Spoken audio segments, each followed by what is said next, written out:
We'll begin this morning with a claim by Islamic State in West African province, ISWAP, that they were responsible for the attack on a military checkpoint in the Madala area of Niger State. But this claim has not been independently verified. This is the second time this month that the group will claim responsibility for an attack in Nigeria. Meanwhile, Nigerian sources say the Presidential Guards Brigade troop have discovered the camp of bandits terrorizing the Federal Capital Territory and have smoked them out. Still on insecurity, at least 150 security personnel have been killed by terrorist attacks in Nigeria in the first half of the year. According to data compiled by Premium Times, an online newspaper, 65 police officers were killed during the same period as the security situation in the country continues to deteriorate. The killings spread across the country were mostly carried out in the southeast, northwest, and the north-central regions. Also, a third-class king in Taraba State, Ibrahim Yamusa, has been killed along with his son by unknown gunmen. The traditional ruler was shot on his way to the palace at Gunmen community in Takum local government area shortly after attending a state security meeting on Saturday. We lost a very respected traditional ruler, the Udeng Yukubeng, Mr. Ibrahim Yamusa Achilok, who was killed by some gunmen while returning to Yukubeng, his domain, from a security meeting. It is rather very unfortunate. This is also a condemnable act, and I want to urge the government to make sure that those who perpetrated this act are brought to book. I have credible information that suspects have been arrested. A few suspects have been arrested for questioning by the security. I received the news also with shock. Yeah, it is true. Because I called home and they told me that it is true. And this is a barbaric act. I appeal to the security agencies to dig into the root of this problem and unravel those behind this brutal act. Sad one again. Horrible. I mean, what a cruel irony to be gunned down on the way back from a security meeting, obviously understanding the urgency of it and then becoming a victim of it. It's really so devastating. This is all we talk about here. One day it's an abduction, the next day it's a killing, and so on and so forth. Actually, not a killing. The statistics show that 37 Nigerians are dying daily from violent attacks. And that's according to Beacon Hill Consulting, their report that's just been released for the past 6 months. And violence in this country has increased from last year to now 35.7%. So we have almost 7,000 people in Nigeria dead. 6,698 dead in the past 6 months from violent attacks. And that's not even the statistics of people abducted, because that's separate. That's 3,357 people abducted. The vast majority of this being in the north, over 80% in the north and 13% in the south. So the statistics are alarming and they speak for themselves. The security is worsening. Last year, it was an average of 17 people a day being killed. Now it's 37 people a day being killed. And we always ask, what are the security agencies doing? Well, you've just said they're trying their best, and many of them are losing their lives in the process. So they are also being failed on some level, the same way the public they're trying to protect are being failed. Something needs to be done. It's not fair to sit here and condemn police officers and soldiers. I've always said it's actually something I find extremely irritating when people do. I just think it smacks of ingratitude. They're the ones out on the street while you are at home in your beds, and they actually die in service of this country. And unfortunately, not enough has been done to protect all of us, including them and their families. And it's just really maddening at this point. Nobody is safe in this country, especially not in the north. The south is not safe either, don't get it twisted, but especially not in the north. And what exactly is going on? We are under siege. Last week, I referred to this report that you've just confirmed, I imagine, that the people, the terrorists behind the attack on the Presidential Guard have been neutralized. Is how they put it, went into their camp and killed them all. But this is what we need to hear across the board. We're at war, and it's them against us really right now. 6,698 Nigerians slaughtered in 6 months. Staggering. Dr. Bati? Well, okay. That figure that you just quoted is from the report by, Beacon Hill Consulting? Yes, led by Dr. Kabiru Adamu. On Thursday, 28 July, the Dr. Adamu-led group had this symposium with the title, The Nigerian Security Situation, January to June 2022. And as I pointed out, in any country at all, if over 8,000 people have been killed within any frame at all, that's already a war situation. And that is an indication that, look, the Nigerian situation has gone terribly out of hand. People are dying every day. Human lives mean nothing anymore. The other day, the Catholic Bishops' Conference of Nigeria, organized a protest, a street protest.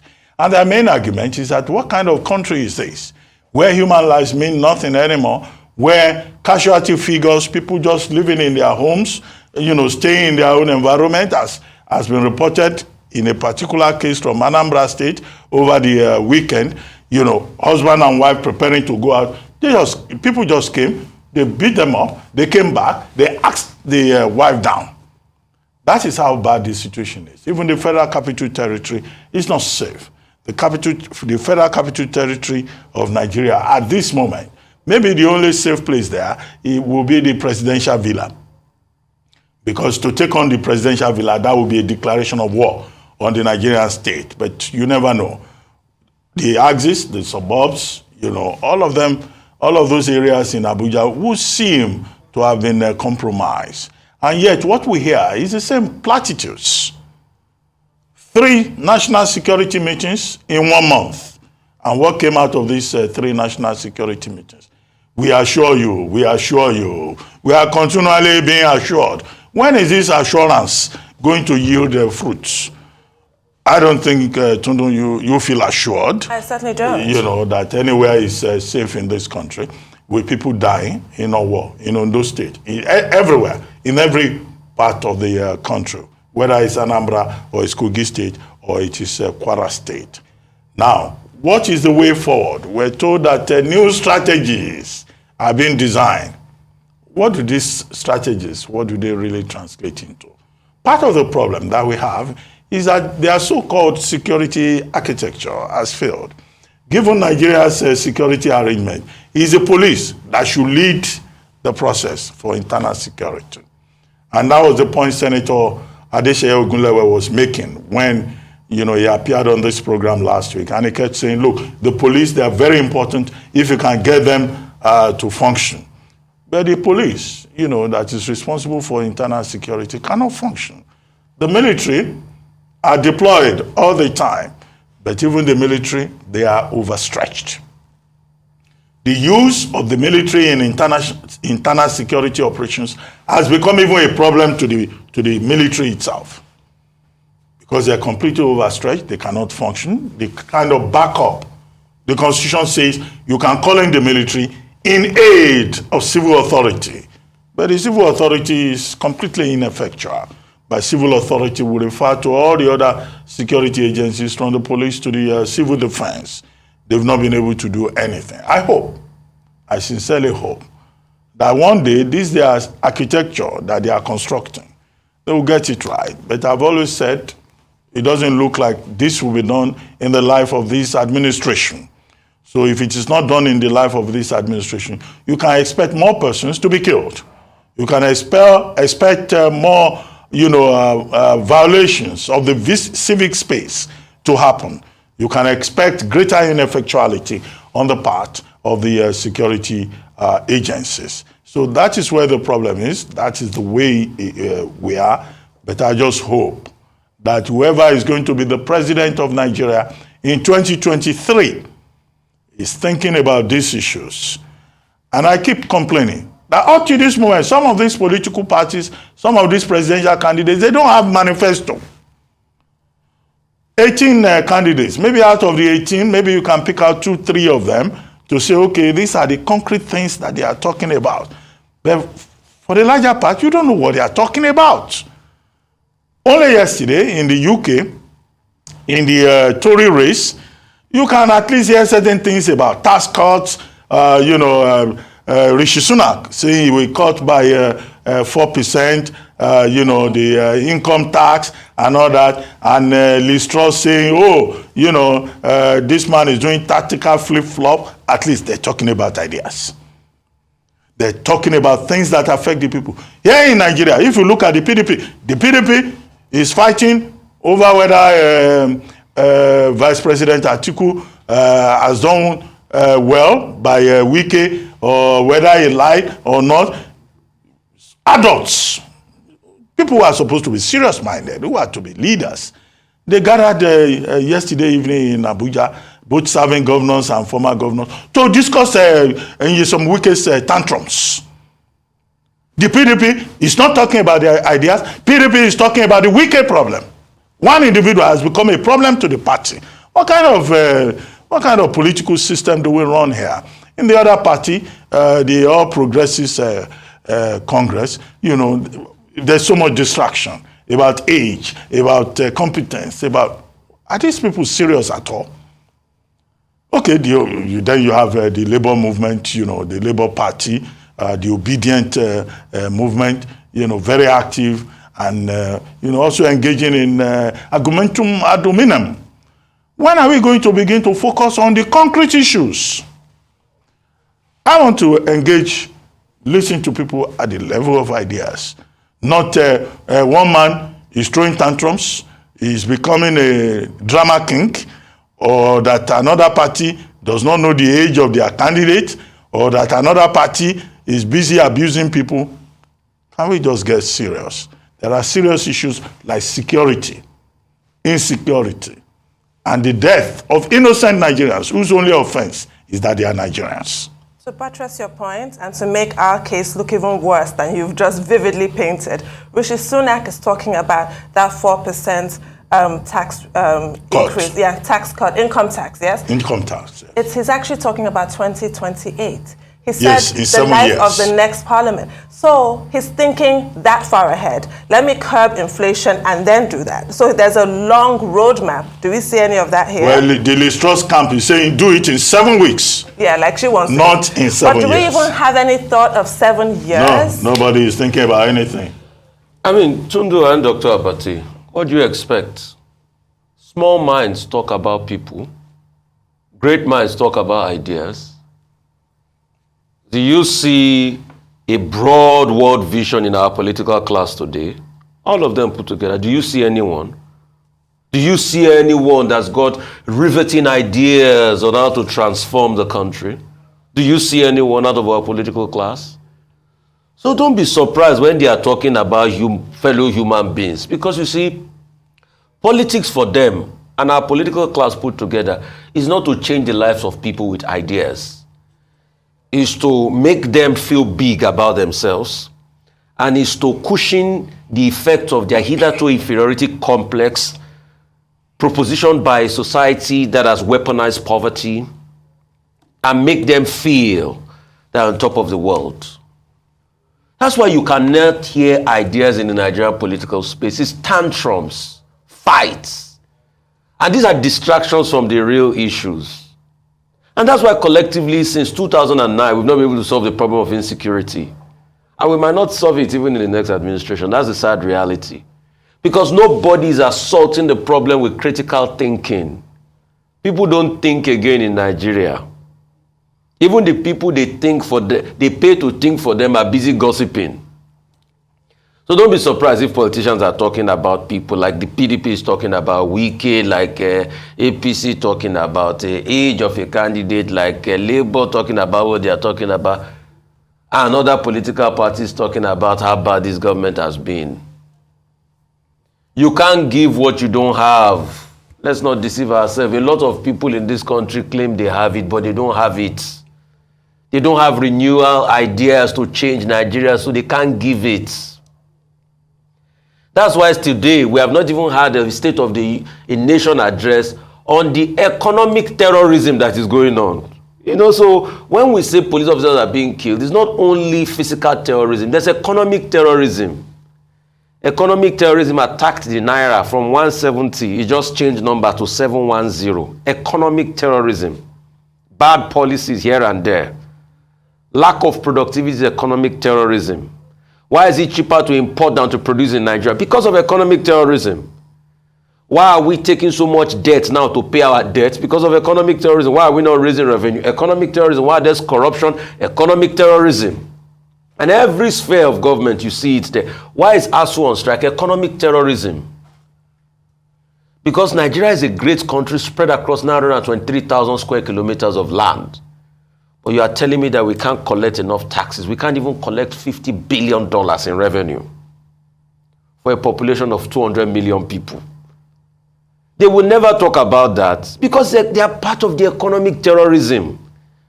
So the people are being inundated with one phase of the economic terrorism that make them live in abject poverty. Now you now have physical terrorism where people are literally being killed or ransoms are demanded from them for a money they do not have in the first place, for a money that inflation has taken away from them. The CBN target for inflation is 9%. We have doubled the targets and we say it's not a problem. So there's physical terrorism. Banditry now is supreme. Over 1 billion made in the space of 150 days from the Kaduna train victims. So the people that don't have, you collect from them, then you also kill them. That's the Nigeria we've become. And amidst all of this, what are the political class doing? Fighting and arguing, talking about small ideas among themselves. That's who they are. Most importantly, I think the people that will save Nigeria are the Nigerians themselves. You need to start holding your leaders accountable. And please, it's not only from the president, start from the local level. You know your local government chairman, walk into his office and ask him what is he doing about your road. You know your lawmaker, call him up and ask him what is he doing. In other countries with mature democracy, people call their lawmakers and tell them that they are not happy and they should pass the message across. But the question, what do our lawmakers do here? They go collect big fat salaries and they put the money in their pockets. That's all. So what we need is a cultural approach to our mindsets. And that's why you see that over the years, our security strategies are not working because culture will eat strategy for breakfast. I've said that in the opening time, but a lot of people don't get it. If you have a culture of decadence, no matter how much strategy you do, it will just be a palliative. And palliatives don't solve the problem. They are there for you to stand on the pedestal before you recover. So in 2023, Nigerians, please go out there and ask about ideas. And let politicians keep talking about people as they will talk about. God will save this country. Governor of Rivers State, Nyesom Wike, has met with his counterparts from the PDP and other party members who coordinated his presidential campaign. The meeting, which happened behind closed doors in Nigeria, was the first since the party's presidential primaries. A member of the PDP Board of Trustees and North Central Coordinator of the Wike presidential campaign, Professor Jerry Gana, spoke after the meeting. He says the party is united. I'm delighted that on behalf of this group to confirm that we have met together for the first time after the primaries of the People's Democratic Party. We have frankly reviewed matters among ourselves. We want to confirm that we are solidly together as a group, and we also want to let the nation know that we shall keep our people briefed as developments unfold. And therefore, this is a very brief statement on behalf of our group that we are very, very delighted to have had this meeting, to have exchanged views, to have reviewed matters, and we know that developments will unfold, and as they do, we shall honestly and properly brief the nation. Meanwhile, the presidential candidate of People's Democratic Party, Alhaji Atiku Abubakar, is urging party members to change their tactics in order to guarantee victory for the party in the 2023 elections. Atiku made the comment at an event organized by the PDP New Generation Youth Organization. Atiku says Nigerian youth have the power to determine who becomes the country's next president. He's also urging chieftains and members of the party to mobilize people at the grassroots. So I want to congratulate you, new generation, for this wonderful initiative. And I hope that you will be very, very determined in achieving the objectives of this new generation. As you know, our current electoral process is being devolved to the polling unit. We don't want you in Abuja. We don't want you even in your state. We want you in your polling unit, polling booth. Go and deliver it to us. Protect the votes there and deliver it to us there. So, as far as PDP is concerned, we are going to unveil a campaign structure that is more emphasis on the polling unit. We are not going to have an unwieldy campaign council, and we are not going to be engaged in the jamboree campaign that they used to do. We are going to put emphasis. Right, a lot to talk about this morning. But I always make fun of politicians, no offense to the present company, about healing really fast, like Wolverine, like that. He's a superhero for Marvel comic readers. Quite the opposite of Shylock's speech in Merchants of Venice. If you prick a politician, they do not bleed. They actually heal very quickly, when most of the time their convictions have all the depth of a glass of water. But what we're seeing now is really quite different. It does appear that some wounds are quite deep, even in politics. This whole Governor Wike being upset about the way the presidential primaries played out and then not being overlooked by the presidential candidate Atiku Abubakar in favor of Governor Ifeanyi Okowa. This has gone on and on, to the point where it is now overplayed, to the point where it is now embarrassing. And if we are to believe what PDP consistently tells us, that APC has completely failed, and they failed woefully in the areas of security, in the areas of the economy, in national unity, really everywhere that counts. If PDP really believes what they are saying, then it is past time to put all this infighting to one side. If it's really about service, if it's really about this country and rescuing this country, if you really believe as a party you have something better to offer, then this whole scenario here is completely tired. We don't want to hear another word of Governor Wike being upset and Atiku Abubakar being upset or any of that. It's really beyond the point, especially when you now contrast this story with what we have just discussed. People losing their lives, people laying down their lives where our security officials are concerned. Surely a politician can lay down his ego just for the greater good, if indeed you believe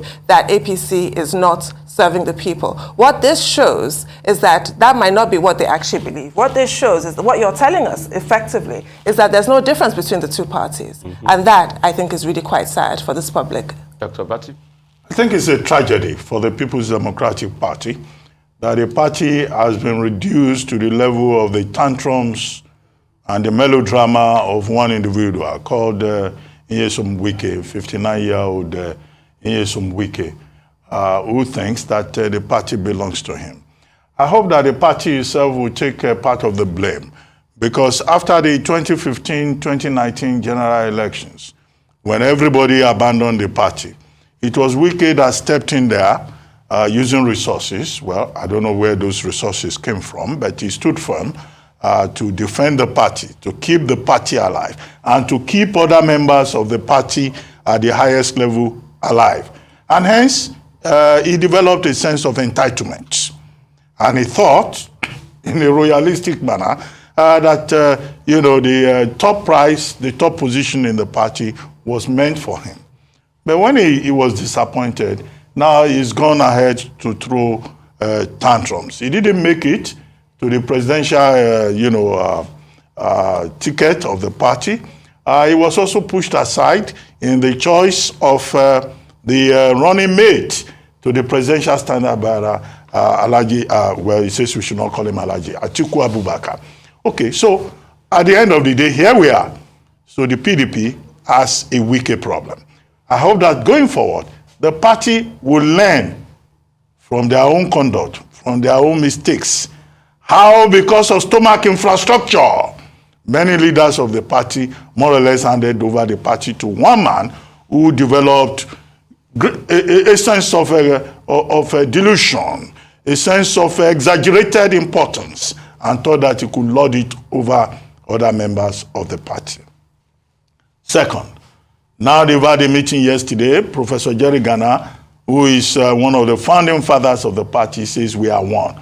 Well, that contradicts what Nyesom Wike himself pointed out in the interview that he granted at the Port Harcourt International Airport when he returned from a trip.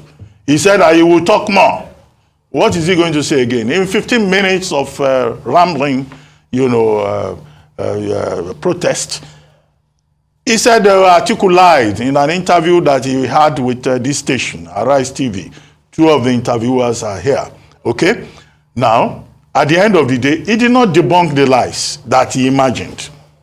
I'm not defending the Atiku camp. That's not my job. I'm a journalist. Now, what did Atiku say that he addressed concretely, other than saying Atiku lied? What former Vice President Atiku said is that, look, he was given a short list and he chose from the short list. Nobody was imposed on him. And it is his prerogative to choose his own running mate. How is that a problem? So you ask the question, what exactly does Wike want? The other day when we discussed this matter, when it started, I said, look, Wike is throwing tantrums. They should give him lollipop. The major takeaway from that is interview at the airport is that nobody has brought the lollipop to him. So what is that lollipop that he wants? I said, when a child is crying, you pet him, you give him sweet lollipop, let him lick it. However, the more important point that I've seen is a point made by former governor of Jigawa State, former Minister of Foreign Affairs, Alhaji Sule Lamido, who says that, look, the party is supreme. And I hear some Wike, the governor of Rivers State, should follow the example of the likes of, former governor Peter Odili, the example of Rotimi Amechi, the example of the vice president of Nigeria today, Professor Yemi Oshibajo, and others. The Senate president, Dr. Hamad Lawan, who in failing to get the ticket have shown greater maturity. And then you have one individual in one political party just distracting everybody's attention with his own immaturity. And then in that interview, Governor Wike was trying to teach journalism. He even singled me out. Well, Governor Wike is not in a position to teach Reuben Abati journalism. He calls it investigative journalism. Because we went to do an interview, I put it to him that we asked all the right questions. And I've been in this media space. I've been writing for the Nigerian press since 1985. I don't know where Governor Wike was at that time. And I've been on television every day since the year 2000. Thanks to Professor Pachitomi, President Goodluck Jonathan, and Prince Uduka Obaigbena. Governor Wike does not have the capacity or the intellect to teach me, Reuben Abati, journalism. Okay? If he wants to study my body of work over the several decades behind me, he will spend more than a year just trying to figure out the amount of work that I have done. But I think it's important, for him to moderate his anger and to just allow Nigerians to focus on serious issues rather than this, self-promotion, this, throwing of tantrums all over the place. And he should look at the example of what people are doing in other jurisdictions where they're talking about ideas. We would like to engage him at the level of ideas, not at the level of his own emotional choices.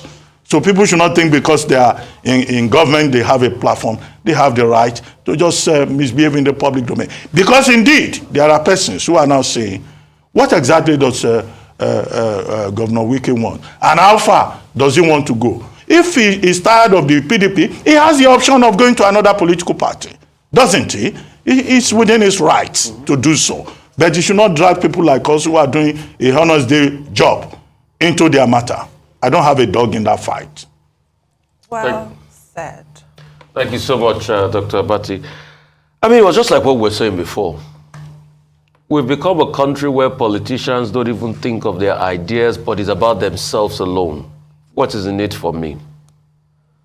And I'm happy that he's fighting dirty in public so we can see them for what they are. I'm happy when politicians fight so that the people can see that it is only about these people's interests and not anything for the people. If the said people here were fighting about how to reduce, the unemployment numbers in Nigeria, it would have been a good fight. If they were fighting about ideas on how to increase government revenue, it would have been a good fight. If they were fighting on how to reduce the level of poverty in Nigeria, it would have been a good fight. If they were fighting on how to reduce the level of insecurity in Nigeria, it will have been a good fight. But you see, they don't fight about that. It's about themselves and themselves alone. And the funny thing is, why I love them to fight in public is the fact that so that the people will see who they are. And because when they are going to negotiate in private, they don't come out. They just say everything is done. We both remember the certain governor that came here that was ranting fire and brimstone. All of a sudden, he's now very cool when we talk about this PDP matter. So probably, agreements might have been made, and it's not about the people. So please, politicians, fight on, let Nigerians keep seeing you for who you are, but Nigerians must demand accountability and ask them the questions about the issues, because the issues should dominate our politics. There are so many issues in Nigeria as we speak today that we don't have time for people fighting in the public space. Continue the fight.